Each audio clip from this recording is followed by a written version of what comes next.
Roma, que atualmente é a capital da Itália, já foi a cidade mais importante do Ocidente. E muito do que nós somos hoje possui uma forte influência romana, como a nossa língua, nosso código penal, a religião e até mesmo os nossos hábitos de tomar banho. Naquela época, havia um ditado que falava: todos os caminhos levam a Roma. E meio que hoje em dia continua sendo assim. A maioria das coisas que você faz tem um traço romano. Então dá pra falar que o Império Romano nunca acabou, porque ele continua aí, numa presença silenciosa nos influenciando. E por isso é tão legal e importante estudar Roma, pois muito daquilo que você é surgiu lá. E para entender isso, a gente tem que começar lá do começo da história de Roma, que foi por volta de 800 a.C.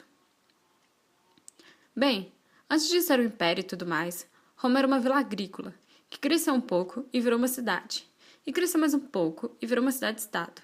Ser uma cidade-estado significava que ela tentava se organizar. E talvez você esteja se perguntando, como assim?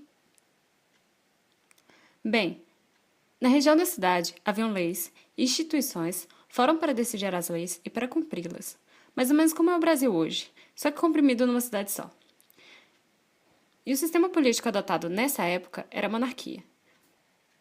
Mono significa um, arquia, poder, então era literalmente poder de um, que no caso era o rei. O rei era o estado e tudo mais. E estava tudo indo muito bem, até que um rei falou: Rei, o que vocês acham de tirar as terras dos patrícios? Tá, ele não deve ter sido tão legal assim. Deve ter sido mais uma afirmação tirânica. E o único problema é que os patrícios eram os manda-chuvas de Roma. Eles eram os donos das terras. Depois deles vinham os plebeus, que eram pequenos comerciantes, e os clientes, que eram assalariados dos patrícios, e os escravos. Mas na época, tinha um porém. Se você nascesse escravo, você morria escravo. Se nascesse plebeu, morria plebeu. E assim por diante. Não havia mobilidade social. Era uma sociedade estamentada. E eles falaram de volta: Quem é esse babaca? Vamos tirar ele do poder? Então, depois de 7 reis, a monarquia acabou. Claro, não deve ter sido assim tão fácil, mas politicamente falando foi quase isso. E esse plot twist de Roma ficou conhecido como a Revolta Patrínica. Para quem não sabe o que é um plot twist, é quando dá uma reviravolta chocante no enredo. E assim, Roma seguiu seu caminho, tornando-se uma república. República é a junção de duas palavras latinas, res mais publicus, que significa literalmente coisa do povo. E a romana durou de 509 a.C. a 27 a.C. E como toda boa história romana, essa foi cheia de sangues, golpes, revoltas, pessoas oprimidas e tudo mais. Mas antes de falar das tretas que acabaram acontecendo, eu vou traçar o perfil de Roma dessa época. O Estado não era mais o rei, era o povo, os cidadãos, e visava o bem do povo. Tava tudo indo muito bonito e democrático, mas tinha um problema. Você só era cidadão se fosse rico, o que correspondia a uma parte muito pequena da população. Os patrícios controlavam o Senado, as assembleias, as magistraturas, o que seria algo muito próximo do poder executivo, legislativo e judiciário de hoje. Além disso, o voto era censitário. Você só poderia votar se sua renda fosse superior a um determinado valor. E isso deu uma grande confusão. Porque eu não sei se vocês perceberam, mas os patrícios iniciaram uma revolta contra o rei para lutar por seus direitos. Depois eles falaram para o resto da sociedade que eles não tinham esses direitos. E é assustadoramente bizarro como a história tem mania de se repetir.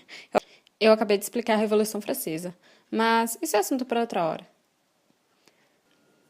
Mas aí, devido aos privilégios dos patrícios, a marginalização política, a discriminação social e a desigualdade econômica, a plebe romana se rebelou por 200 anos contra os patrícios.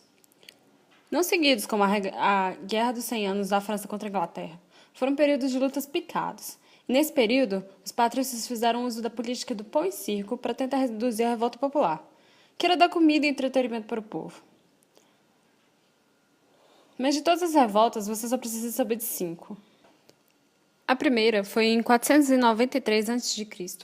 O povo estava cansado de não ter direito de eleger seus próprios representantes.